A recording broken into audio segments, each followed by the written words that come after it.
Icala lokudlwengulwa kwamantombazanyana amabili aneminyaka emihlanu neneminyaka eyishumi ubudala eSnake Park lidluliselwe enkantolo yemantshi yaseRoodeport lasuswa layiswa enkantolo yemantshi yaseKagiso.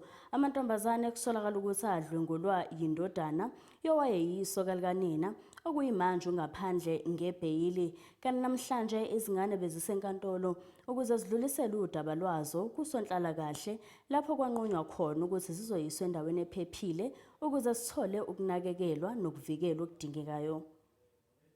Kusinda kwehlela kunina wamantombazanyana amabili aneminyaka emihlanu neneminyaka eyi-11 okusolwa ukuba nokubezwa ngokocansi ingane yesoka likanina endaweni yaseSnake Park.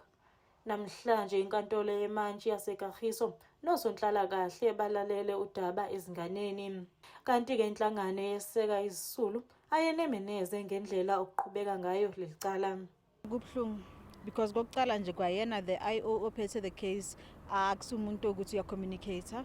Namhlanje besazi ukuthi iseKrugersdorp court njengoba sesila simufonela masifika laphayana khana asitshela ukuthi we must come here. Akunane letter eshoyo. Angithi normally when there's cases we get letters that mele sifike what time ecourt, but there was nothing like that. So sometimes sifile ukuthi nawo lamaphoyisa umsebenzi bawuthathe ngoba nje bongekho. Le enzakala la eKagiso since sifike la masibuya le eKrugersdorp sifike la ngo 8:30 if I'm not mistaken. Kusenjalo le nhlangano inxuse uhulumeni ukuba acubungule udaba lokukhishwa ngebheyili kwabadlwenguli. To be honest, I'm emotionally drained. Family naye umama umntana he's not here, but we are with the cousins, so now they are emotionally they're not okay. We are all not okay, but we're hoping for the best. Oqala ba indaba yebheyili abayikhatha off.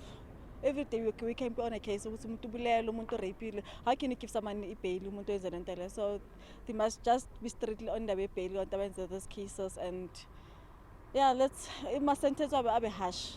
Osonhlalakahle bathathe isinqumo sokuhambisa izingane endaweni ephephile lapho zizothola khona ukunakekelwa okufanele. Ezindabeni zeSoweto TV, nginokulunga Mthembu ngiseKagiso.